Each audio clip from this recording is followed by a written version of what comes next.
না ঠিক আছে, একটা খুব ব্রিফলি করুন। আমি ব্রিফলি, কারণ হচ্ছে যে 5টার মধ্যে আমরা 30 সেকেন্ড তো নিতে পারি।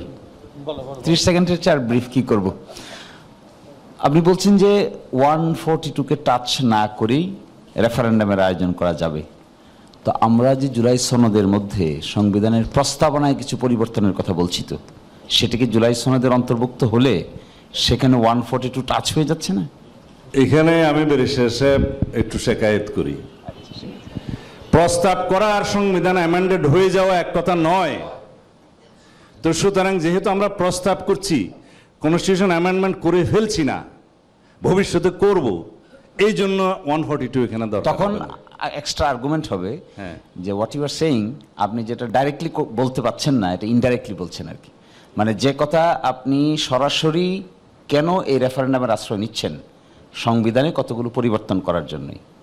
এখন যদি এসে বলি আমরা যে প্রস্তাব নিচ্ছি, কিন্তু প্রস্তাবটা কি, সেইখানে তো মেরিটে টাচ করতেছে। প্রস্তাব তো ভ্যাকুয়ামে নাই, প্রস্তাব তো আমরা জানি। প্রস্তাব একটু ইন্টারভিউ করি, তাহলে কি হবে? What cannot be done directly? আমরা জনগণের কাছে প্রস্তাব করছি যে সংবিধানের এই সমস্ত বিষয়গুলো, যেটা মৌলিক বিষয়গুলো টাচ করবে, সেগুলো পরিবর্তন করতে চাই। সেটা পরিবর্তন হয়নি তো যে আমাকে 142 দিতে হবে। জনগণ যখন এটার পক্ষে রায় দিবে যে আমরা এটা পরিবর্তন করব, সেটা কি পরিবর্তন করব ওই সমস্ত আর্টিকেলগুলো, তখন তো আমাকে আবার একটা রেফারেন্ডামে যেতে হবে 142 অনুসারে। আমি তো সেটা বলেই দিয়েছি আগে। এটাই তো বলছি আপনাকে। তাহলে তো কি হচ্ছে, প্রথম যে অপশনটা আমরা অ্যাপ্লাই করতেছি, এটার ভিতরে তো কনস্টিটিউশনের প্রস্তাবনা কেউ মানে সংশোধন করার জন্যই প্রস্তাব করছে। হ্যাঁ, আচ্ছা আমি একটু, তাহলে 142 অ্যাভয়েড করব কি করে? না, 142 তারপরে আবার হবে। মানে যখন কনস্টিটিউশনটা আমরা অ্যামেন্ডেড করে ফেলবো, তখন তো 142-তে যেতেই হবে, সেই লেজিটিমেসিটা ওখানে আসবে। এখন আমরা করছি প্রস্তাব, প্রস্তাবের জন্য একটা গণভোট হচ্ছে। গণভোটে জনগণ বলবে যে হ্যাঁ আপনারা এটা করবেন, করার পরে আমাকে আবার 142 অ্যাপ্লাই করতে হবে, বিকজ প্রিয়াম্বল সহ অন্যান্য আর্টিকেলগুলোর ক্ষেত্রে আমরা হাত দিচ্ছি। আচ্ছা, সেক্ষেত্রে আমি একটু ইন্টারজেক্ট করতে বাধ্য হচ্ছি টাইমের কারণে আর কি। আপনি ইন্টারফেয়ার করবেন না, এটা সলিউশন করেন। কি এই বিষয় সলিউশন তো আমি একা করতে না, না, এই যে জন্য আর কি একটু স্পেয়ার করেন। আর কোনো কোয়েশ্চেন আছে?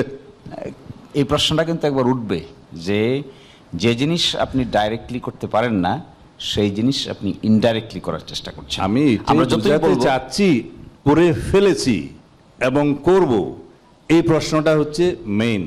যেহেতু করার জন্য জনগণ অনুমোদন দিচ্ছে, করার পরে আবার 142-তে যেতে হবে, সেই মৌলিক বিষয়গুলো যেহেতু আমরা টাচ করছি। তাহলে তো এই প্রশ্ন দাঁড়াবে, এই শুধু করব এইটার উপর রেফারেন্ডাম নিতে চাচ্ছেন কেন? এক ধরনের জনগণ পক্ষে আছে কিনা এই সাংবিধানিক সংস্কারগুলোর পক্ষে, যেহেতু এটা একটা বাধ্যবাধকতা সৃষ্টি করবে, জনগণের রায় অনুসারে সেই পার্লামেন্টকে একটা বাধ্যবাধকতা সৃষ্টি করবে, সংসদ সদস্যগুলোকে বাধ্যবাধকতা সৃষ্টি করবে, যেহেতু আর্টিকেল 7 অনুসারে জনগণ ইজ দ্য মানে সুপ্রিম পাওয়ারফুল মানে সুভারেন অথরিটির মালিক।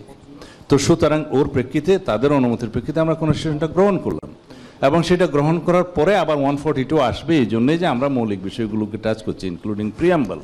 এইটাই হচ্ছে আমার বক্তব্য।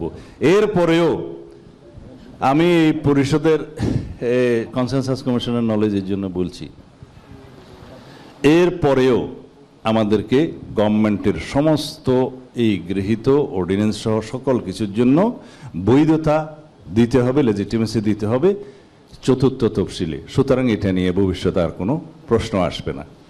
নাও I think you are satisfied. এরপরেও স্যাটিসফাইড না হলে এরপরে স্যাটিসফ্যাকশনে যাওয়া যাচ্ছে না, আজকে যাওয়া যাচ্ছে। Thank you very much. আপনার জাভেদ রাসিনের একটা ছোট্ট প্রশ্ন আছে। আচ্ছা, খুব দীর্ঘ বক্তব্য না, আপনি যদি প্রশ্ন করতে চান।